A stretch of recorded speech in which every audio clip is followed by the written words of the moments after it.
Republicans say they want to get to the bottom of why they got crushed in the 2012 election. They're serious about it, really serious. Okay?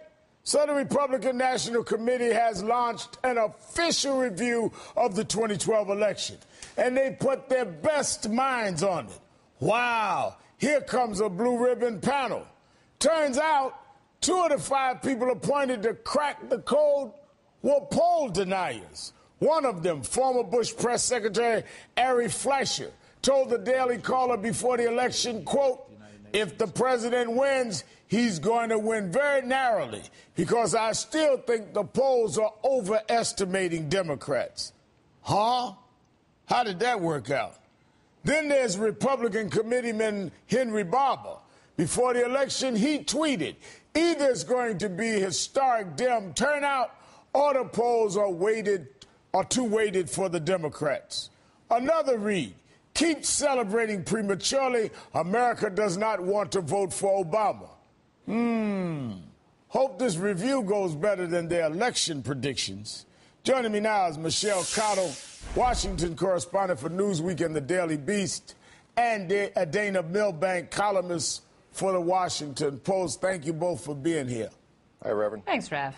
Michelle, so the Republicans have a blue ribbon panel, but do you think they are ready to learn the lessons of this election?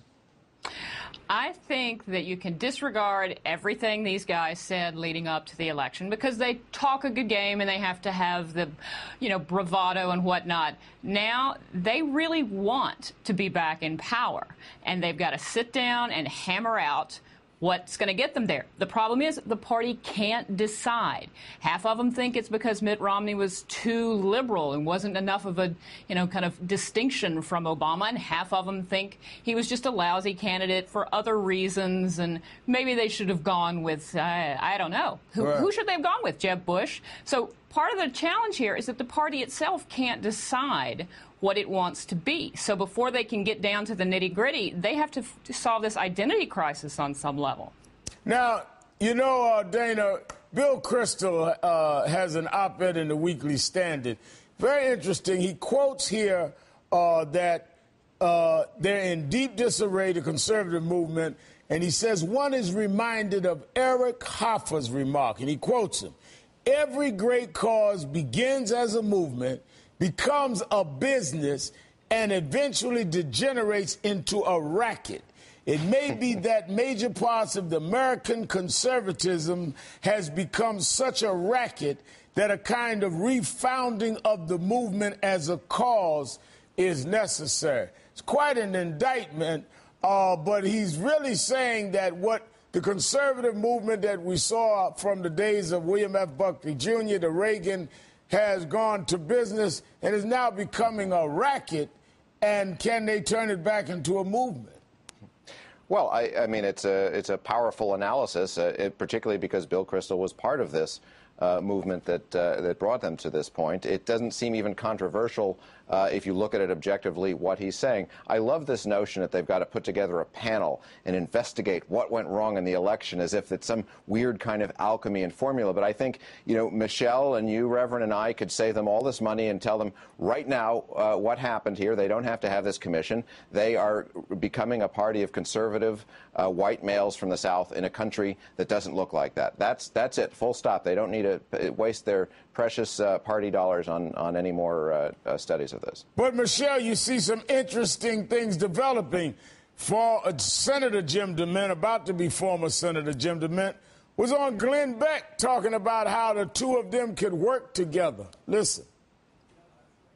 You can be a huge help because I think you've kind of brought a softer touch to what we're talking about. Communication, which you're a big part of, is going to be key. So we're going to have to partner with people in the media, not to Jim, I go ahead. I would love to sit down with you ASAP.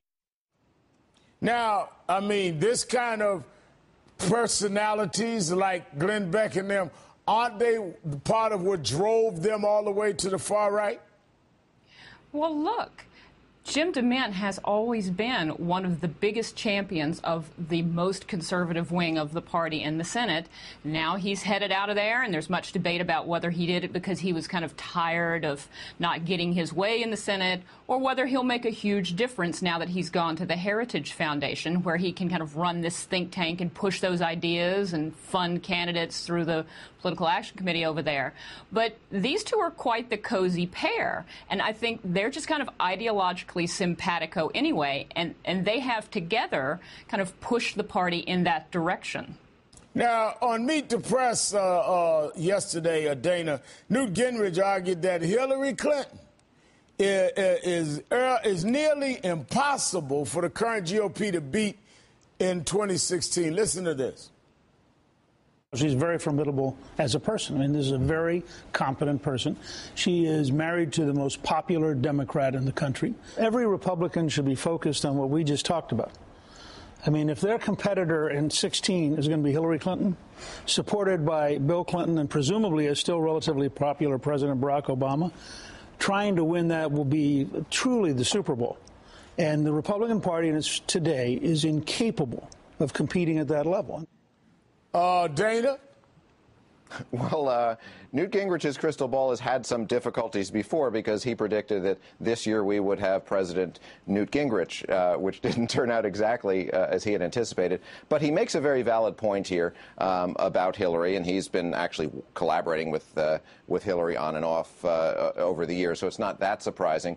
But also, and I think we've discussed this before, it seemed very likely that the party that won in 2012 would be in a formidable position in 2016 because of where the economy is likely to be compared to where it was in 2012. So the incumbent party, the Democrats in this case, are going to be in a very strong position. And if Hillary's the nominee, well, obviously she's going to be the beneficiary of that. Michelle?